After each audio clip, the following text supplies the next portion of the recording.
नमस्कार, मी नैना पाटील. यापूर्वी आपण एक मालिका सुरू केली, ती म्हणजे बालमानसशास्त्र आणि लहान मुलांचं संगोपन करताना किंवा त्यांची वाढ विकास करताना शिक्षक आणि पालकांना सहाय्यभूत ठरणारी अशी माहिती. यामध्ये आपण बालमानसशास्त्र समजून घेतलं, त्यानंतर बालकांच्या विकासाचे टप्पे समजून घेतले, विकासाची क्षेत्र देखील समजून घेतली आणि लहान मुलांच्या वागणुकीमध्ये सकारात्मकता आणण्यासाठी काय काय करता येईल हे सुद्धा बघितलं. आता काय करता येईल हे अगोदरच्या सेशनमध्ये बघितलं. परंतु बऱ्याच पालकांचे आणि शिक्षकांची देखील विनंती आहे की हे कसं करायचं, नेमक्या कोणत्या कृतींमधून हे घडवून आणता येऊ शकतं याबाबत माहिती मिळावी. आणि यासाठीच आपलं आजचं सेशन हे खास आहे, कारण हे केवळ शिक्षकांसाठी नाही तर पालकांसाठी पण आहे. एका बालकाचं किंवा आपल्या मुलाचं बाळाचं जेव्हा आपण संगोपन करतो तेव्हा त्याच्यामध्ये सुसंस्कार, त्यानंतर विकास आणि वाढ या तीनही गोष्टींचा सुगम असा संगम व्हावा, यासाठी आपण कोणकोणत्या कृती करू शकतो यासाठीचे जे सेशन आहे ते आपण आज घेणार आहेत. आणि याच्या पुढील सुद्धा काही 2-3 सेशन आपण या संदर्भातले घेणार आहेत. तर चला मग आपण वेळ न घालवता आजच्या सेशनला सुरुवात करूयात. आजचं सेशन आहे खेळातून शिक्षण कसे घडते. तर चला मग सेशनला सुरुवात करूया. आपण अनेकदा मुलांना म्हणतो खेळणे बंद कर आणि अभ्यास कर, पण आपण कधी विचार केला आहे का मूल खेळत असताना नेमकं काय शिकत असतं? मूल चेंडू खेळत असेल तर ते फक्त धावत असतं का? तर नाही, ते केवळ धावत नसतं.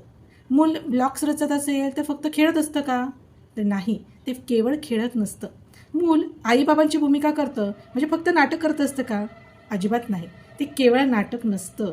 या प्रत्येक खेळातून त्याची शिकण्याची प्रक्रिया सुरू असते.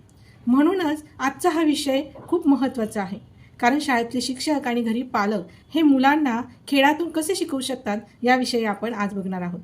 तर बघा, प्ले वे मेथड म्हणजे खेळाच्या माध्यमातून मुलांना शिकण्याची संधी देणे.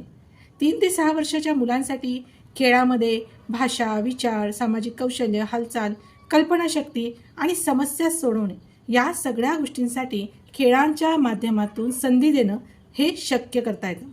पण यासाठी आपल्याला खूप महागडी खेळणं आणायचे किंवा काहीतरी खूप महागड्या अशा मेथड्स यूज करायच्या आहे असं अजिबात नाही. घरातील साध्या वस्तू वापरून सुद्धा उत्तम कृती करता येते. उदाहरणार्थ, तुमच्या घरामध्ये चमचे असतील, कप असतील, मोजे किंवा रिकामे बॉक्स, एखाद्या डब्याचे झाकण असेल किंवा जवळपास सगळ्यांच्याच घरामध्ये जुने वर्तमानपत्र असतात, छोट्या मोठ्या बाहुल्या असतील किंवा काही ब्लॉक्स असतील. या सगळ्यांचा वापर आपण करून घरात एक कृती करू शकतो किंवा शाळेमध्ये पण करू शकतो. मग ही कृती पालक किंवा शिक्षक दोघेही करू शकतात. पण ही कशी करावी किंवा या सगळ्या साहित्याचा वापर करून आपण नेमकं त्यांना काय शिकवणार आहे? तर बघा, घरात किंवा वर्गात 1 ते 5 अंकाची कार्ड आपण वेगवेगळ्या ठिकाणी ठेवायची. मुलांना सांगा, आज आपण अंक शोधण्याचा खेळ खेळणार आहोत. मग म्हणा, मला 3 शोधून आण. आता घरामध्ये किंवा वर्गात किंवा शाळेत आपण कुठेतरी अंक लपून ठेवलेले असणार आहे आणि त्यामुळे ते जे अंक आहे ते मूल शोधणार आणि नंतर आता जर त्याने ते 3 शोधून आणले, आपण वेगळा अंक द्यायचा. चल आता 5 शोधून आण. मग यात काय शिकतं बरं मूल? तो सगळ्यात अगोदर समस्या सोडवण्याचा प्रयत्न करतो. त्याच्यासमोर आपण एक समस्या ठेवली की तुला आता 3 शोधून आणायचं आहे आणि म्हणून तो 3 शोधणं ही त्याच्यासमोरची एक समस्या असते आणि ती शोधण्यासाठी तो कामाला लागतो. दुसरं म्हणजे तो अंक शोधण्यासाठी तो अंक त्याला माहिती असणं गरजेचं आहे, म्हणजे अंक ओळख यातून होते. बरं, आता त्याला अंकांची कार्ड मिळतात, त्याचं निरीक्षण केल्याशिवाय त्याला अंक ओळखता येणार नाही, म्हणून त्याच्यामध्ये निरीक्षण क्षमता पण विकसित होते. आता मी कोणता अंक सांगितला हे ऐकल्याशिवाय तो शोधेल का? नाही शोधणार. आणि म्हणून उत्तम ऐकण्याचं कौशल्य पण त्याचं विकसित होतं आणि लगेच हालचाल सुरू होते. एका ठिकाणी डिम्म बसून राहण्याची सवय जी मुलांची आता आहे, सध्या स्क्रीन टाईम वाढला आहे, तर ती न राहता तो लगेच हालचाल करतो आणि या खेळांमधून त्याची स्मरणशक्ती ही अत्यंत चांगली असते, चांगली वाढते. म्हणजेच काय की तो अंक एकदा शोधल्यानंतर त्याच्या डोक्यामध्ये ते फिक्स बसतं की अच्छा, हा 3 आहे किंवा हा 5 आहे किंवा हा 55 आहे किंवा जर इंग्रजी अंक असेल तर हा 55 आहे, 79 आहे, एक्सेट्रा. सो या सगळ्या कृतीमध्ये विशेषत्वाने पालकांना किंवा शिक्षकांनाही एक सूचना मी देऊ इच्छिते की आपण जर ही कृती शाळेमध्ये किंवा घरामध्ये रोज फक्त 5 मिनटं पण केली तरी मुलाचं शिक्षण आनंददायी होतं. हल्ली आनंददायी शिक्षणाची व्याख्याच लोकांनी काय करून टाकली आहे की मुलांना म्हणजे डान्स शिकवणं, त्यांच्याबरोबर नाचणं, त्यांच्याबरोबर गाणं म्हणणं, केवळ एवढंच आहे का आनंददायी शिक्षण? आनंददायी शिक्षण म्हणजे ज्या शिक्षणातून आनंदही मिळेल पण शिक्षणही मिळेल. केवळ आनंद म्हणजे फक्त नाचणं आणि गाणं म्हणणं नाही, त्या सगळ्या कृतींमधून त्यांची शिकण्याची प्रक्रिया ही सुरू राहिली पाहिजे. आणि म्हणून अशी ही कृती किमान तुम्ही घरामध्ये केवळ 5 मिनिटंही केली तरी तुम्हाला खूप चांगलं रिझल्ट त्यामधून मिळणार आहे. आता अजून एखादा खेळ म्हटला तर रंग शोधण्याचा खेळ आपण घेऊ शकतो. तर पालक मुलाला म्हणू शकतात की चला आज आपण ना लाल रंग शोधूया. मग आता घरात जर ही कृती करत असेल तर आपण मुलांना सांगायचं की चल घरामध्ये कुठे कुठे लाल रंगाच्या वस्तू आहेत त्या तू शोधून दाखव. आणि हे जर शाळेत करत असेल तर तुम्ही शाळेत पण रंग देऊ शकतात की तुला काळ्या रंगाचं काय काय दिसतंय किंवा लाल रंगही असेल किंवा तुमच्या इथे वेगवेगळे कलर्स असतील, त्या अनुषंगाने तुला हा कलर कुठे कुठे दिसतो आहे तो शोधून मला ते लिहून दे किंवा मला तोंडी सांग. आता 3 ते 6 वर्ष वयोगटासाठी आपण लेखन फार जास्त म्हणजे अगदी लवकर अपेक्षित केलेलं नाही आहे. आणि त्यामुळे आपण म्हणू शकतो की तोंडी सांग की कुठे कुठे तुला लाल रंग दिसतोय. मग नंतर लाल रंगाच्या वस्तू त्यांनी शोधल्या, मग पिवळा रंग द्या. मग पिवळ्या रंगाच्या वस्तू शोधण्यासाठी दिल्या आणि त्याने त्या शोधल्या की अजून कृती पुढे न्या. मग तुला लाल रंगाच्या किती वस्तू सापडल्या, मग किती वस्तू सापडल्या याच्यामध्ये पुन्हा अंकज्ञान येते, मोजणं येतं आणि त्या गोष्टी मोजताना तो गणित शिकतो. त्या गोष्टी किंवा ते रंग शोधताना तो आजूबाजूचं जे रंग आपण म्हणतो की ज्याला आपण जनरल नॉलेज म्हणतो, या सुद्धा गोष्टी कोणत्याही प्रकारचं पुस्तक न देता शिकवू शकतो. आणि हे जेव्हा शिक्षक घेत असतात वर्गामध्ये, समजा एका वर्गामध्ये एकच रंग लावलेला आहे आणि समोर काळा फळा आहे, फार रंगाच्या वस्तू नाही आहे, तर अशा वेळेस आपण काय करू शकतो, जसं आपण या अगोदरची कृती केली की काही अंकांची कार्डं आपण वापरले, तसं आपण रंगांची कार्डं वापरू शकतो आणि त्यानुसार मुलांना त्या रंगाचे कार्ड शोधण्यास लावू शकतो. मग या एकाच कृतीमध्ये अजून आपण काय करू शकतो की मला आता हे रंग तू कुठे कुठे सापडले त्या सगळ्या स्थानांची नावं सांग, त्या किती आहेत ते सांग, किती वेळेस तुला लाल रंग दिसला ते सांग. आणि सांग म्हटलं म्हणजे संभाषण आलं, भाषण आलं, तो काहीतरी बोलणार आहे. म्हणजेच काय, या एकाच कृतीत रंग, भाषा, मोजणी या 3ही गोष्टी शिकता येते. अजून जर कृतींचा विचार केला तर घरातील वस्तूंचे वर्गीकरण कर. जसं ही जी कृती आहे ती पालकांसाठी खूप उपयुक्त आहे आणि सोपी पण आहे, खूप सोपी कृती आहे. मुलासमोर काही वस्तू ठेवा, उदाहरणार्थ मोठे चमचे, छोटे चमचे, आणि मुलाला सांगा मोठे चमचे एका बाजूला काढ, छोटे चमचे दुसऱ्या बाजूला ठेव. यामधून छोटं आणि मोठं ही संकल्पना त्यांच्या लक्षात येते. याबरोबरच आपण गोल आणि चौकोनी वस्तू देऊ शकतो, हलक्या आणि जड वस्तू देऊ शकतो, लांब आणि आखूड वस्तू देऊ शकतो. यामुळे काय विकसित होतं बरं, त्यांना सगळ्यात अगोदर त्या वस्तूंचं निरीक्षण करावं लागेल. मग निरीक्षण केल्यानंतर त्यांना लक्षात घ्यावं लागेल की हलकी कोणती, जड कोणती, किंवा लांब कोणती, आखूड कोणती आहे, गोल कोणती, चौकोनी कोणती आहे. म्हणजेच ही झाली तुलना. तुलना केल्यानंतर त्या वस्तूंचे ते वर्गीकरण करते. जड वस्तू एका बाजूला, हलकी वस्तू एका बाजूला. आणि ह्या सगळ्या प्रक्रियेत विचार करावा लागणार त्याला, म्हणजे विचार करण्याची जी त्याची क्षमता आहे ती विकसित होते. म्हणजे बघा, या एका कृतीतून निरीक्षण, तुलना, वर्गीकरण आणि विचार करण्याची क्षमता आपण विकसित करून घेऊ शकतो. फक्त आपण पालक म्हणून विचार करत नाही, तर शिक्षक म्हणून पण विचार करतो आहे. मग आता शिक्षक म्हणून ही जी कृती आहे ती कृती देताना आपण आपल्याच आजूबाजूच्या वस्तू वापरू शकतो.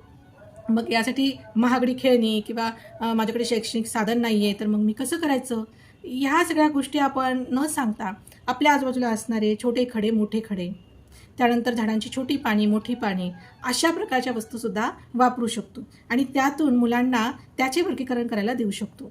आता याच्या पुढची जी कृती आहे म्हणजे कृती नंबर 4, ही काय करू शकतो बरं आपण, तर समजा आपण पालक आहात तर घरकामातून त्यांना शिक्षण द्या आणि जर शाळेत आहात तर शाळेमध्ये काही कामं अशी द्या की त्यांना स्वावलंबन म्हणजे ह्या सगळ्या गोष्टी शिकता येतील.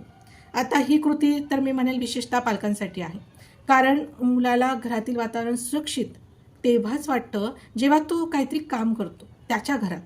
मग उदाहरणार्थ त्याचं मोजे जोड्या लावून ठेव, चमचे मोजून ठेव, चल तर झाडांना पाणी दे, खेळणी व्यवस्थित ठेव, चल कपड्यांची घडी करायला मला मदत कर. असे छोटी मोठी कामं जर तुम्ही मुलांना दिले तर युनिसेफ देखील 3 ते 8 वर्षांच्या मुलांना साध्या दैनंदिन कामामध्ये सहभागी करून घेण्यामागे जबाबदारी निर्माण करतात किंवा स्वावलंबन निर्माण होतात असं ते सांगतात. म्हणून मुलाने घरकामात मदत केली तर तू अजून लहान आहेस, तुला काही येत नाही, तुला काही जमणार नाही, तू तिकडे जाऊन बस, असं न करता तू घरकामात मला मदत केली तर तू खरोखर स्वावलंबी होशील किंवा तुला तुझे कामं जमले तर खरोखर तुला खूप चांगलं वाटेल. चल आपण दोघे मिळून करूयात. किंवा बऱ्याचदा असं होतं की एक कृती आहे की आता ताईंनी सांगितलं आहे की मुलांना त्यांच्या कृती करू द्यात, मग आपण कृती करू द्यात म्हणजे काय की त्यांना कृती देऊन द्यायची आणि आपण आपल्या कामात व्यस्त व्हायचं का? तर नाही, मुलांना सोबत घेऊन काम करा. म्हणजे समजा तुम्ही कपड्यांच्या घड्या करतायत आणि तू ह्या 4 कपड्यांच्या घड्या कर, मी ह्या 4 कपड्यांच्या घड्या कर, असं न म्हणता चल आपण दोघेही मिळून या कपड्यांच्या घड्या करूयात. याने काय होतं, मुलांना एक प्रकारची सुरक्षित भावना निर्माण झाल्यासारखं होतं. माझ्यासोबत कोणीतरी आहे आणि मी माझं काम स्वतंत्रपणे करू शकतो, पण माझ्यासोबत कोणीतरी आहे. तर अशा प्रकारे आपण या कृतीतून मुलांमध्ये स्वावलंबन निर्माण करू शकतो, आत्मविश्वास निर्माण करू शकतो आणि सगळ्यात महत्त्वाचं म्हणजे कम्फर्ट झोन निर्माण करू शकतो. आता अजून काही कृतींचा जर विचार केला तर आपण अजून काय करू शकतो, तर मुलांना दुकान खेळायला द्या. म्हणजे जर तुम्ही शाळेत ही कृती करत असेल तर शाळेमध्ये किराणा माल दुकान किंवा स्टेशनरी दुकान मुलांना मांडू द्या आणि मग ते दुकानामध्ये ग्राहक बनून त्या दुकानदारासोबत कसं संवाद साधतात किंवा एक दुकानदार त्या ग्राहकासोबत कसं संवाद साधतात हे तुम्ही जेव्हा निरीक्षण कराल तेव्हा तुमच्या लक्षात येईल की त्यांना मोजणी येते, त्यांची भाषा, त्यांचा सामाजिक संवाद, त्यांचा विचार आणि त्यांची कल्पनाशक्ती कोणत्या स्तराची आहे. अनेक कौशल्य त्यांच्यामध्ये इनबिल्ट असतात. मी तुम्हाला मागे म्हणाले होते की ह्या त्यांच्या सहज प्रवृत्ती आहे आणि या सहज प्रवृत्तींना जेव्हा आपण अशा कृतींची जोड देतो तेव्हा त्यांच्या कौशल्यांना विकासाला चालना मिळते. जसं आपण जर दुकान लावलं आणि दुकानामध्ये एक दुकानदार आहे, एक ग्राहक आहे आणि समोर काहीतरी वस्तू ठेवल्यात, मग संवाद सुरू होतो. मला 2 सफरचंद द्या. किती रुपयांचे आहे? माझ्याकडे 5 रुपये आहे. या एका खेळातून मोजणी, भाषा, विचार, कल्पनाशक्ती, सामाजिक संवाद अशा अनेक कौशल्यांना चालना मिळते. तर हा जो खेळ आहे तो तुम्ही घरामध्ये मुलांसोबत खेळू शकतात ॲज अ पालक म्हणून, किंवा तुम्ही शिक्षक म्हणून सुद्धा हा खेळ नक्की घ्या. जे आपण म्हणतो की निपुण भारत व्हायला हवं किंवा मुलांमध्ये जे अंकज्ञान आहे, संख्याज्ञान आहे आणि भाषाज्ञान आहे, हे तरी किमान कौशल्य त्यांच्यामध्ये विकसित व्हायला हवे. तर त्यासाठी आपण या छोट्या छोट्या कृती, खरं तर या 3 ते 6 वर्ष वयोगटासाठी मी सांगते, परंतु आजची स्थिती आपल्याकडे अशी आहे की 3 ते 6 वर्ष वयोगटात तर मूल शाळेतच नाही जात. म्हणून जे पहिलीला येणारं मूल असतं ते जवळपास यांच्याशीच निगडीत असतं. म्हणजे यांना जी कौशल्य त्या वयात विकसित झालेले नसतात, त्यामुळे ते पहिलीला आलेलं मूल या सगळ्या कौशल्यांशी अनभिज्ञ असतं. आणि म्हणून या कृती आपण पहिलीच्या विद्यार्थ्यांसाठी, दुसरीच्या विद्यार्थ्यांसाठी सुद्धा कराव्यात असं मी आग्रहाने सांगेल. पुढे एक महत्त्वाची कृती आहे ती म्हणजे भूमिका नाट्य. आता एखाद्या भूमिका नाट्य आणि दुकानदाराचा खेळ ह्या दोघी पण कृती वेगवेगळ्या आहेत. बरेचदा आपण याच्यामध्ये गफलत करतो. भूमिका नाट्य म्हणजे दुकानदाराची भूमिका दिली आणि तेच नाटक आहे असं न करता मुलांना भूमिका करायला आवडते. मग ती भूमिका कशी असते, समजा मी पालक आहे किंवा मी आई बनणार आहे किंवा तुम्ही शिक्षिका म्हणून त्यांना आवडत असाल तर ते म्हणतात की मला मॅडम तुमच्यासारखं व्हायचं आहे किंवा मी आज नैना टीचर बनणार आहे. ठीक आहे, तर मग ते त्यांची भूमिका करतात, म्हणजे आपली भूमिका करतात. बऱ्याचदा त्यांच्या भूमिकेतून आपल्यासुद्धा चुका लक्षात येतात. बघा, मी अशी एक कृती एका अंगणवाडी प्रशिक्षण देताना त्यांना सांगितलं होतं की तुम्ही ही कृती घ्या. तर त्या अंगणवाडी ताईंनी स्वतः अनुभव सांगितलेला आहे की त्यांनी ही कृती त्यांच्या वर्गामध्ये घेतली आणि वर्गामध्ये घेतल्यानंतर त्यांनी सांगितलं की आज तुम्ही माझी भूमिका पार पाडा. आणि मग त्यातील काही मुलींनी त्यांची भूमिका पार पाडली. त्यावेळेस त्यांना एक गोष्ट लक्षात आली की शिकवताना त्यांना बऱ्याचदा हा पदर असे हलवायची सवय होती. ठीक आहे, तर हा पदर ते अशा पद्धतीने गोल गोल हलवायचे आणि मग शिकवताना, म्हणजे थंडी असो, ऊन असो, वारा असो, पाऊस असो, ती त्यांना लागलेली सवय होती. मुलांनी त्यांनी शिकवलेल्या ज्ञानासोबत त्यांच्या सवयीला सुद्धा काय केलेलं होतं, म्हणजे त्याचंही निरीक्षण केलेलं होतं. आणि जेव्हा त्यांची भूमिका ते पार पाडत होते तेव्हा त्यांची जी अतिरिक्त कृती होती, जी अनावश्यक होती, ती सुद्धा मुलांनी करून दाखवली. आणि मग त्या अंगणवाडी ताईंनी मला सांगितलं की तुम्ही जो भूमिका नाट्य ही कृती करून आपल्या स्वतःच्या चुका शोधायला सांगितलेल्या होत्या, ती मी शोधली आणि त्यात सुधारणा पण केली. त्यामुळे अशा काही भूमिका त्यांना द्या. दुसरं म्हणजे इतर पण भूमिका आपल्या अवतीभोवती असतात. म्हणजे एखाद्याला डॉक्टरची भूमिका द्या, एखाद्याला पेशंटची भूमिका द्या. आता ही भूमिका दिल्यानंतर मूल डॉक्टर झालं आहे, तर समजा घरात खेळ असेल तर पालकांनी रुग्ण बनावं आणि आपलं मूल डॉक्टर म्हणून आपल्यावर कशी ट्रीटमेंट करतं आहे हे बघावं. किंवा शाळेत जर असेल तर एखाद्या मुलाला रुग्ण बनवा, एखाद्या मुलाला डॉक्टर बनवा आणि एकमेकांशी ते कशा पद्धतीने संवाद साधतायत हे सुद्धा निरीक्षण करा. या सगळ्या निरीक्षण नोंदी तुम्हाला त्यांच्या विकासाच्या टप्प्यावर ते कुठे कमी आहे किंवा कुठे यांची प्रगतीत अडचणी निर्माण होत आहेत हे लक्षात आणून देतील.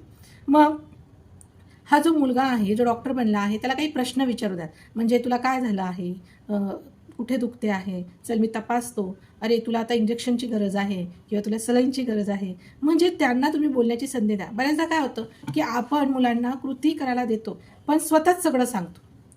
म्हणजे एखादी कृती करताना त्याचा आपल्याला व्हिडिओ बनवायची घाई असते आणि मग आपण काय करतो की हे बघ मी तुला हे सांगेल आणि मग त्यांनी ते उत्तर द्यायचं. आपण स्वतःहून ते उत्तर आणि प्रश्न त्यांना सांगतो आणि मग याला काय म्हणणार बरं आपण? ही कृती खरंच कृती असेल का? नाही, ही कृती नसणार, ती पोपटपंची असणार, ज्याचा आपल्या म्हणजे जो हेतू आहे त्याच्याशी काही संबंध राहणार नाही. त्यामुळे पालकांनी किंवा शिक्षकांनी गोष्ट लक्षात ठेवा की मुलाने भूमिका करताना काही गोष्टी चुकीच्या पण सांगितल्या जाते. लगेच दुरुस्त नका करू की जर तो मुलगा म्हणाला की तुझं काय दुखतंय, कुठे दुखतंय, आणि मी बघतो ना तू, किंवा त्याच्या लँग्वेजचा काही प्रॉब्लेम असेल की तो खेड्यागावात राहतो आहे आणि तिथली भाषा बोलतो आहे आणि मग शिक्षकाने पुन्हा सांगायचं नाही नाही असा नाही, तो डायलॉग असा आहे, तो असं म्हण. तर असं त्याला दुरुस्त करू नका, त्याला व्यक्त होऊ द्या. तो जेवढा व्यक्त होईल आणि जेवढी तुम्ही त्याला व्यक्त होण्याची संधी देणार आहे तेव्हा, आणि जेवढं तुम्ही त्याला ऐकणार आहात तेवढंच तुम्ही त्याच्या विकासाचा अधिक विचार करू शकाल किंवा त्याच्या बाबतीत काहीतरी ठरवू शकाल की याच्या पुढे कोणती कृती आपण घेऊ शकतो. आता कृती क्रमांक 7 बघूया. तर कृती क्रमांक 7 आपण काय करू शकतो? आता आपण बऱ्याच वेळास भाषण बघितलं, त्याच्यात गणन कौशल्य विकसित करण्याच्या दृष्टीने बघितलं, गणित कौशल्य बघितलं किंवा अंक ओळख बघितली. आता आपल्याला जर भाषिक कौशल्याकडे वळायचं आहे, संवाद कौशल्याकडे वळायचं आहे आणि वैचारिक दृष्टिकोनाच्या कौशल्याकडे वळायचं आहे, तर आपण त्यांना चित्रातून गोष्ट सांगू, त्यांना गोष्ट पूर्ण करा किंवा या चित्रात तुम्हाला काय काय दिसतं ते मला सांगा, अशा प्रकारच्या कृती दिल्या पाहिजे. मग यासाठी काय करायचं? तर पालकांनी मुलाला एक चित्र दाखवावे, उदाहरणार्थ बागेचं चित्र, आणि मग विचारा की या चित्रात तुला काय दिसतंय? या चित्रात काही मुलं दिसत आहेत, मग मुलं काय करतायत? मग तो सांगेल की मुलं खेळतायत. बरं, मग मुलं खेळताना काय दिसतंय अजून तिथे? अच्छा, तिथे वाघ आलेला दिसतोय. मग काय झालं असेल? एवढंच दाखवलं आहे या चित्रामध्ये, पुढे काय झालं असेल? आणि मग तो त्याच्या कल्पनाशक्तीचा वापर करतो. तो शेवटी काय झालं असेल या गोष्टीच्या किंवा यापुढे काय झालं असेल याचा अंदाज लावण्याचा प्रयत्न करतो. आणि मग त्या सगळ्या अंदाजामध्ये मग तुम्ही सांगा की तू या चित्रावरून आणि या चित्राला पूर्ण करून तुझी स्वतःची गोष्ट तयार कर आणि आम्हाला सांग. जेव्हा मुलं गोष्ट तयार करतो तेव्हा तो त्याच्या कल्पनाशक्तीचा म्हणजे विचारशक्तीचा आणि कल्पनाशक्तीचा वापर करतो आणि मग त्याच्या पद्धतीने गोष्ट सांगतो. आता गोष्ट किती बरोबर आहे किंवा चूक आहे यापेक्षा पण त्याने कल्पना करून स्वतः बोलणं हे किती महत्त्वाचं आहे हे पालक म्हणून, एक शिक्षक म्हणून आपण विचारात घेतलं पाहिजे. आणि अत्यंत सुंदर अशी कृती आहे, सुंदर असा खेळ आहे, तुम्ही नक्की मुलांचे घ्या. कारण स्वतःची गोष्ट तयार करताना अनेक विद्यार्थी किंवा अनेक बालक असे असतात की त्यांची कल्पनाशक्ती अत्यंत भन्नाट असते. खूप काहीतरी त्यांच्या डोक्यामध्ये सुरू असतं आणि खूप छान गोष्टी आपल्याकडे तयार होऊ शकतात. आणि आपण म्हणतो ना की क्रिएटिव्हिटी नुसती कल्पनाशक्ती नाही तर काहीतरी क्रिएटिव्हिटी आपल्यासमोर दिसून येते. आता एक सुंदर मजेशीर अशी कृती मी तुम्हाला सांगणार आहे, ती म्हणजे काय गायब झाले. आता कृतीचं नाव ऐकून मस्त वाटलं ना? ठीक आहे. आता कृती कशी करायची की एका टेबलावर तुम्ही 4 वस्तू ठेवा किंवा मुलांच्या वयोगटानुसार 3 वर्षाचं बाळ असेल, मुलं असेल तर कमी वस्तू ठेवा आणि 6 वर्षाचं असेल तर जास्त ठेवा. आपण सध्या 4 वस्तूंचा विचार करूया. तर मुलांसमोर 4 वस्तू ठेवा आणि मुलाला बघा सांगा की तू आता ते व्यवस्थित बघून घे आणि मग नंतर डोळे बंद करायला सांगा, कोणती तरी वस्तू त्यातून काढून घ्या आणि मग त्याचे डोळे उघडा आणि आता त्याला विचारा काय गायब झाले. मग तो काय करेल? आठवेल की 4 वस्तू काय होतात बरं? अच्छा, याच्यामध्ये पेन्सिल, खोडरबर, शार्पनर आणि पेन होता आणि याच्यामध्ये शार्पनर नाही आहे म्हणजे ते गायब झालं. मूल आठवून सांगणार आहे. म्हणजे ही कृती वर्गात शिक्षक किंवा घरी पालक दोघे करू शकतात आणि यातून मुलांची स्मरणशक्तीचा विकास होतो. आपण बऱ्याचदा तक्रार करतो की मुलाला आम्ही एवढं शिकवतो किंवा एवढं सांगतो त्याला लक्षातच नाही राहत. तर त्याला लक्षात राहतं की नाही याच्यासाठी हा खेळ खूप मजेशीर आहे आणि जर लक्षात राहत नसेल तर त्याला तो आठवण्याचा प्रयत्न या खेळामधून करणार आहे जेणेकरून त्याच्या स्मरणशक्तीचा नक्की विकास होईल. एक आणखी कृती आपण बघूया ती म्हणजे भावना ओळखा. आता बऱ्याच ठिकाणी आपण बघितलं की मुलं खूप न्यूट्रल झाले आपण म्हणतो एक सहज एक शब्द. आता बऱ्याच जणांच्या तोंडून मी ऐकते की मुलांना आजकालचे न्यूट्रल झाले, त्यांना काही घेणं देणं नाही, त्यांना आनंद, दुःख, त्रास काहीच कळत नाही, त्यांना फक्त त्यांचं पडलेलं असतं. कारण आजच्या पिढीला आपल्याला भावनासुद्धा शिकवणं गरजेचं आहे. मग यापूर्वी नव्हती का गरज? यापूर्वी आपण ते शिकत होतो, कारण आपल्या आजूबाजूचा जो परिसर होता, या आजूबाजूच्या परिसरामध्ये अनेक ठिकाणी सुरक्षित वातावरण होतं. जसं बघा, पूर्वी आपलं मूल आपण सहज शेजारच्यांच्या घरात ठेवून द्यायचो आणि तिथेही अगदी सुरक्षित वाटायचं मुलाला किंवा आपल्या बाळाला. तितकं सुरक्षित वातावरण आज आपण बघू शकत नाही आहे. तेवढं वातावरण ह्या आजूबाजूचं थोडंसं कलुषित झालेलं आहे. दुसरं म्हणजे भावना शिकवण्याची आज गरज का आहे? कारण मुलं फार मोठा वेळ हा स्क्रीन टाईममध्ये घालवतात आणि जे ते दाखवतात ना, म्हणजे ते स्क्रीन टाईमवर सगळं बघतायत. त्याच्यामध्ये ते आनंद, दुःख, काय जे भावना असतील त्या बघतायत. पण त्याला मोबाईल रिप्लाय नाही मागत ना. मोबाईल फक्त दाखवतं. मोबाईल तिकडून बोलत असतो, पण प्रश्न नाही विचारत. आणि जिथे प्रश्नच विचारले जात नाही आहे, जिथे त्यांना व्यक्तच होता येत नाही आहे, तिथे मग त्यांना भावना कशा कळणार? त्यांच्या स्वतःच्या भावनाच त्यांना व्यक्त करता येऊ शकत नाही. सो आपल्याला आजच्या पिढीला भावनासुद्धा शिकवणं तितकंच महत्त्वाचं आहे. मग खेळांमधून कसा भावनिक विकास होऊ शकतो? तर पालक असाल किंवा शिक्षक असाल, तर दोघांसाठी मी कृती सांगते की तुम्ही स्वतःचे सुद्धा वेगवेगळे चेहरे करून दाखवा. जसं आनंदी, दुःखी, राग, भीती, ठीक आहे? आणि मुलाला विचारा की माझ्या चेहऱ्यावर आता जी भावना दिसते आहे ती कशी आहे बरं? आनंदी आहे, दुःखी आहे, राग आहे की भीती आहे? आणि मग मूल ओळखतं का ते बघा. नाही ओळखत असेल तर हरकत नाही, त्याला सांगा की बघ, माझ्या चेहऱ्यावर आता जो भाव आहे त्याला आनंद म्हणतात, आता जो भाव आहे तो दुःखी आहे, आता जो आहे तो राग आहे आणि आता जो आहे तो भीती आहे. ठीक आहे? सो पुढचा प्रश्न काय असणार आहे की बघ, आता मुला सांगितलं की नाही, आता मी हा चेहरा कोणता केला? मग मूल सांगेल की हा राग आहे. तुला आला का कधी राग? कधी आला होता का? खरं खरं सांग. मग मूल बोलायला लागतं, हो मला ना एकदा माझ्या गावाला जायचं होतं आणि माझ्या मावशीने मला सोबत नेलं नाही, मला खूप राग आला. मग मला आईने समजावलं आणि मावशीने पण मला फोन केला, मग मला लक्षात आलं. म्हणजे मग त्याला बोलू द्या. आता वेळ कमी आहे, चल बस हो बाजूला, दिले ना तू 4 प्रश्नांची उत्तरं, आता माझ्या जागेवर बस, असं न करता त्यांना वेळ द्या. या वयोगटाला सगळ्यात महत्त्वाचं आहे की भावना व्यक्त करू देण्याची संधी त्यांना आपण दिली पाहिजे. भावनांबद्दल बोलणं हे मुलाला स्वतःच्या अनुभवांना शब्द देण्याची संधी देतं.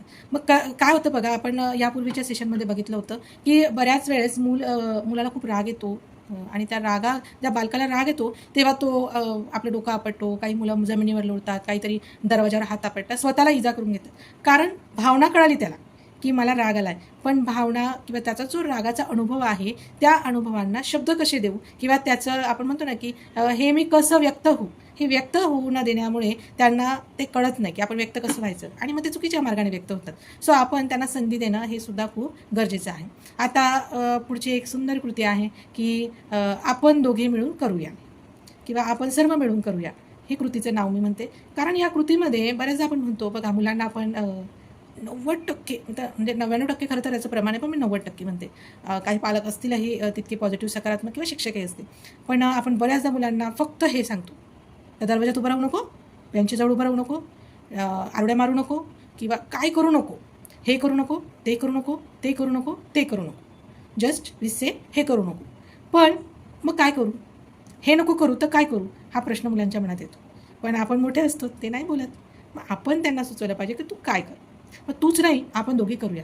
अशा कृती आपण मुलांकडून स्वतः त्यांच्यासोबत बसून करायला पाहिजे. मग घर असेल तर मुलांना आता आई असते, भांडे घासलेले असतील, भांडे लावते, मुलांना सांगा, चल मला त्या टोपल्यातल्या छोट्या छोट्या ताटल्या काढून दे, मग मी इथे लावून देते, मला वाट्या बाजूला करून दे, मी इथे लावून देते, आपण दोघे मिळून हे भांडे लावूयात. शाळेत असेल तर शाळेमध्ये मुलांना दोघे मिळून काय काम करू शकतो, चला आपण सर्व मिळून ना हे गणित सोडवूया, चला आपण सगळे मिळून वाचन करूयात. आपण वाचनाचे टप्पे बघितलेले आहेत, वाचनाच्या ज्या स्टेप्स आहे त्यानुसार उदयनमुख वाचन जे आपण म्हणतो त्याच्यामध्ये हे पण आहे की शिक्षक आणि विद्यार्थ्यांसोबत सुद्धा वाचन म्हणजे करू शकतात किंवा केलं पाहिजे, जेणेकरून त्या वाचनाचे उच्चार कसे आहेत, त्या वाचनामध्ये शब्दांचे, अक्षरांचे वाचन करताना कुठे चढ उतार केलेला आहे, पूर्णविरामाच्या ठिकाणी थांबलेला आहे, प्रश्नचिन्हाच्या इथे कशा पद्धतीने शिक्षकांनी वाचन केलं आहे, या सगळ्या गोष्टी त्याला लक्षात येतात.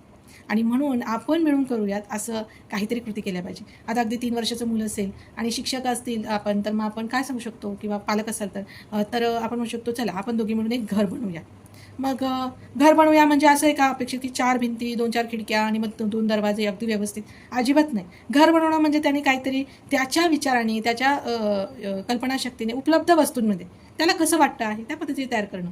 किंवा चित्र काढूया, चला आपण मिळून चित्र काढूया, अशा काही कृती करू शकतो. आणि मग चित्र काढताना तुम्ही त्याला काहीतरी सांगा की चला आपण सगळ्यांनी मिळून एक झाड काढूया, मी पण माझा कागद घेते आणि तुम्ही पण तुमचा कागद घ्या. आणि मग ते कसे झाड काढतात, कधी एखाद्या विद्यार्थ्याने एक रेष पण मारली आणि त्यांनी सांगितलं की हे बघा मी एक झाड काढलेलं आहे, तरी त्याला सकारात्मक प्रतिसाद द्या. अरे वा, तू छान प्रयत्न केला. जर आपण असं म्हटलं की हे काय काढलं आहे का, झाड आहे का, झाड असं असतं का, तिथेच आपण काय करतो, त्याला नकारात्मक प्रतिक्रिया देतो आणि त्याच्या विकासाची जी म्हणजे वाढीचा आणि विकासाचा जो टप्पा आहे तिथे आपण अडथळा निर्माण करतो. सो आपण या सगळ्या कृती करून, आता ह्या फार म्हणजे 10 कृती मी तुम्हाला आज सांगितल्या, ह्या कृती फार कमी आहेत. म्हणजे अशा किमान 100 कृती तरी मी तुम्हाला सांगू शकते की तुम्ही रोज जर ह्या कृतीपैकी प्रत्येक कृती 5-5 मिनटं केली तर नक्कीच 10 दिवसांनंतर तुम्ही मला कमेंटमध्ये सांगा की तुम्हाला तुमच्या मुलामध्ये काय फरक जाणवला. तर पालकांसाठी मी काही 5 नियम सांगते, जे मी म्हणेल की सुवर्ण नियम आहे. पहिला नियम म्हणजे मुलाच्या खेळामध्ये तुम्ही पण सहभागी व्हा. फक्त मला काम आहे, हे घे मोबाईल बाबा आणि बस एकदाचं शांत, असं न करता तुम्ही पण सहभागी व्हा, त्याच्यासोबत खेळा. 5 मिनटं खेळा, 10 मिनटं खेळा, पण त्याच्यासोबत खेळा. दुसरा नियम तो म्हणजे खेळाचा शिक्षक बनू नका, त्याचा साथीदार बना. परत असं होतं बघा, आपण पालक म्हणून खेळतो आणि त्याला नियम शिकवत बसतो, हे असं नाही ते तसं कर, अरे वेड्या असं नाही पडायचं, हे तू चुकीचं करतोय. तो खेळतोय ना, त्याच्याबरोबर त्याच्यासारखं बनून खेळा. आणि मग वाटल्यास तुम्ही ठरवून घ्या अगोदर, आपण असं असा खेळ खेळू, त्याच्यामध्ये असं असं करायचं, वा आपण असं करूयात, आपण असं करूयात, तुला मी सांगते हे असंच खेळायचं असतं आणि हे असंच खेळ, हा नियम चुकला तर तू हे असं न सांगता इन्स्ट्रक्टर नका म्हणून तुम्ही त्याचा साथीदार बना, जेणेकरून मूल जे आहे ना ते आपल्याशी कनेक्ट होईल. तिसरा नियम म्हणजे त्याला भरपूर चुका करू द्या. कारण मुलाने जर चुकीचा मनोरा तयार केला किंवा चुकीचं चित्र काढलं, करू द्या चुकांमधून तू शिकणार आहे, पण प्रत्येक चुकीला त्याला सकारात्मक प्रतिसाद द्या की तू चांगला प्रयत्न केला, पण आपण अजून असं केलं ना तर अजून छान होईल, चल आपण करूयात, ठीक आहे. किंवा तो पडला खेळताना तर लगेच आपण त्याला रागवतो, तू पडू नको, हे असं पडतो म्हणून मी तुला खेळात घेत नाही किंवा मी म्हणून खेळत नाही, असं नाही करता. अरे पडला, ठीक आहे, लागलं तर नाही ना तुला, असू दे, खेळामध्ये लागू शकतं, चल आपण पुन्हा खेळूयात. चौथा नियम म्हणजे त्याला प्रश्न विचारू द्या आणि तुम्ही प्रश्नांची केवळ उत्तरं देणारा नका बनू, तुम्ही पण काहीतरी प्रश्न त्याला विचारा, जेणेकरून कल्पनाशक्तीचा वापर करून तो तुम्हाला प्रश्न विचारेल आणि तुमच्या प्रश्नाने त्याच्या विचारशक्तीला चालना मिळेल. तर सगळ्यात शेवटचा आणि महत्त्वाचा नियम, मुलाची तुलना कोणाशीच करू नका, स्वतःच्या लहानपणाच्या गोष्टींशी सुद्धा नाही. मी लहान होते, मी तर फार हुशार होते, हा कुणावर गेला आहे, अशा पद्धतीची सुद्धा तुलना नाही, त्याच्याबरोबरीच्या मुलांशी तुलना नाही, किंवा त्याच्या फ्युचरमध्ये येणारे म्हणजे बघ तुझा लहान भाऊ आहे तो किती हुशार आहे, अशी सुद्धा तुलना तुम्ही करू नका, ठीक आहे. तर अशा पद्धतीने हे 5 नियम जर पालकांनी पाळले तर खरोखर तुम्हाला तुमच्या मुलाच्या विकासामध्ये खूप चांगला आणि सकारात्मक बदल दिसून येईल. आणि शिक्षकांनी आणि पालकांनी काही गोष्टी टाळायच्या आहे, म्हणजे आपण चुका म्हणण्यापेक्षा टाळावयाच्या गोष्टी आपण म्हणूया. जसं आपण म्हणतो ना, बऱ्याच जणांचं असं मत असतं खेळ म्हणजे टाईमपास असतो, तर खेळाला कधी टाईमपास समजू नका. तो खेळ हा एक शिकण्याच्या प्रक्रियेचाच एक टप्पा आहे असं समजून जर तुम्ही खेळ घेतला तर नक्की त्या खेळामधून मूल शिकणार आहे. प्रत्येक खेळाला स्पर्धा नका बनवू की कोण लवकर करतं, जो लवकर करेल त्याला मी बक्षीस देईन, ही स्पर्धा झाली. आणि जिथे स्पर्धा असेल तिथे प्रगती नसते. तिथे जे मुलं स्लोवर आहे आणि कदाचित त्या सगळ्या कृतींमध्ये प्रत्येक वेळी जर तो मागे पडत आहे तर तो स्वतःला शेवटपर्यंत मी मागे आहे किंवा मी कमी आहे असं समजेल, म्हणजे त्याच्या मनामध्ये एक प्रकारचा न्यूनगंड निर्माण होईल. सो कधीच त्या खेळाला स्पर्धा बनवू नका. मुलाने जर चूक केली तर लगेच नका ओरडू, लगेच रिॲक्ट होऊ नका, थोडा वेळ द्या, समजून घ्या की काय नेमकं झालेली आहे ती परिस्थिती आणि मग त्याला समजावून सांगा. काही जणांचा गैरसमज असतो, पालक असतो किंवा शिक्षक असो, की महागडी खेळणी असेल, खूप झगमगीत वातावरण असेल तरच मुलांना कळतं. तर हा मनातून गैरसमज काढून टाका. तसं आपल्या आजूबाजूचे असणारे दगड, माती, पानं, फुलं याच्यातून सुद्धा शिकता येतं.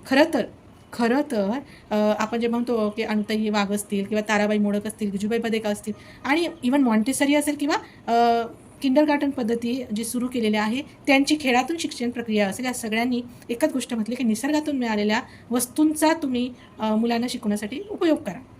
त्यामुळे महागडी खेळणी असेल तरच मूल शिकतं हा गैरसमज मनातून काढून टाका. आणि एक महत्त्वाची शेवटची चूक मी तुम्हाला, म्हणजे चूक म्हणण्यापेक्षा आपण सुधारण्याच्या गोष्टी, की मुलाच्या खेळावर सतत नियंत्रण ठेवू नका. हे असंच झालं पाहिजे, ते तसंच झालं पाहिजे, हे सांडू नको, ते फेकू नको, हे इथेच पडलं, तुला नीट कॅच घेता येत नाही, तुला नीट फेकता येत नाही, वारंवार सूचना देऊ नका. त्याला मोकळ्यापणाने खेळू द्या, चुका करू द्या आणि चुकांतून शिकू द्या. तर मूल खेळत असताना आपण त्याच्याबरोबर किती संवाद साधतो आणि कसा साधतो हे सुद्धा त्याच्या विकासाच्या टप्प्यातला खूप महत्त्वाचा भाग आहे. सो मला असं वाटतं की तुम्हाला या सगळ्या कृतींमधून नक्की एक बालकाला वाढवताना जो प्रश्न तुम्हाला पडला होता की काय करायचं हे तुम्ही सांगितलं, पण कसं करायचं हे नाही, तर त्याचं उत्तर तुम्हाला आज मिळालं असेल. तुम्हाला पालक आणि शिक्षक या दोघांनी मिळून एक संयुक्त कृती मी तुम्हाला देते की माझ्या मुलाने आज काय शिकलं. पालकांनी आठवड्यातून एकदा शिक्षकांना सांगावं आणि या आठवड्यात माझ्या मुलाने घरी हा खेळ खेळला आणि शिक्षकांनी पण सांगावं की वर्गात या खेळातून हे कौशल्य दिसलं. यामुळे काय होईल, घर आणि शाळा यांच्यातील संवाद अधिक अर्थपूर्ण होईल. कारण जितकी महत्त्वाची भूमिका मुलांच्या शिकण्याच्या प्रक्रियेत शिक्षकाची आहे, तितकीच महत्त्वाची मित्रमध्ये त्याहीपेक्षा मुलाची भूमिका पालकांची असते. कारण जोपर्यंत पालक जे असतात ते बालक आणि शिक्षक यांना जोडून ठेवणारा जो धागा आहे किंवा त्यांच्यामध्ये होणारा जो संवाद आहे, त्या संवादातून अंदाज लावू शकतात. पण पालकांनी त्या बाबतीत, कारण पालकांकडे आपलं जे मूल आहे ते अधिक काळ असतं, त्यामुळे त्याच्याबद्दल वाटणाऱ्या समस्या, त्याच्याबद्दल वाटणारी प्रगती, ह्या सगळ्या गोष्टींचा संवाद शिक्षकांशी होणं फार गरजेचं असतं. आणि म्हणूनच आपण म्हणतो की पालक संघ निर्मिती होते, पालक शाळा होतात किंवा पालक मिटिंग्स होतात, पण आपल्याला पालकांचा त्यामधला सहभाग खूपच कमी दिसतो आणि मूळ समस्या इथूनच निर्माण होते. सो पालकांना माझं आव्हान आहे की तुम्ही नक्की शिक्षकांशी संवाद साधा, मुलांशी संवाद साधा आणि लहान मुलांच्या शिक्षणात कुटुंबाचा महत्त्वाचा जो भाग आहे तो भाग बनण्याचा तुम्ही प्रयत्न करा. तर आज आपण पाहिलं, खेळ म्हणजे केवळ मनोरंजन नाही, तर खेळ म्हणजे अनुभवातून शिकणं, प्रश्न विचारणं, चुका करून पुन्हा प्रयत्न करणं, संवाद साधणं, कल्पना करणं आणि आनंदाने शिकणं. खऱ्या अर्थाने आनंददायी शिक्षण म्हणजे काय याची संकल्पनेचा 1% भाग आज मी तुम्हाला सांगितलं असं मला वाटतं. सो शिक्षक आणि पालकांनी पण एक गोष्ट लक्षात ठेवूयात की मुलाला शिकण्याची घाई करण्यापेक्षा त्याच्या कृतींचं निरीक्षण करा आणि तिथेच त्याचे तुम्हाला गुण दिसतील, त्याचे कौशल्य दिसतील आणि तिथे तुम्हाला त्याची शिकण्याची जी प्रक्रिया आहे ती पुढे न्यायला अधिक सोपी पडेल. तर जर हा व्हिडिओ तुम्हाला उपयोगी वाटला असेल तर लाईक करा, शेअर करा आणि सबस्क्राईब नक्की करा आणि कमेंटमध्ये लिहा तुम्ही मुलांसोबत घरी कोणता खेळ खेळला. आज ज्या 10 कृती केल्या त्यापैकी कोणती कृती तुम्ही घरी केली हे मला नक्की कमेंट बॉक्समध्ये लिहून द्या. पुढील भागात आपण बघणार आहे की मुलांचा भाषिक विकास करण्यासाठी आपण कोणत्या कृती करू शकतो. तर चला आज आपण थांबूया तिथे. धन्यवाद. नमस्कार.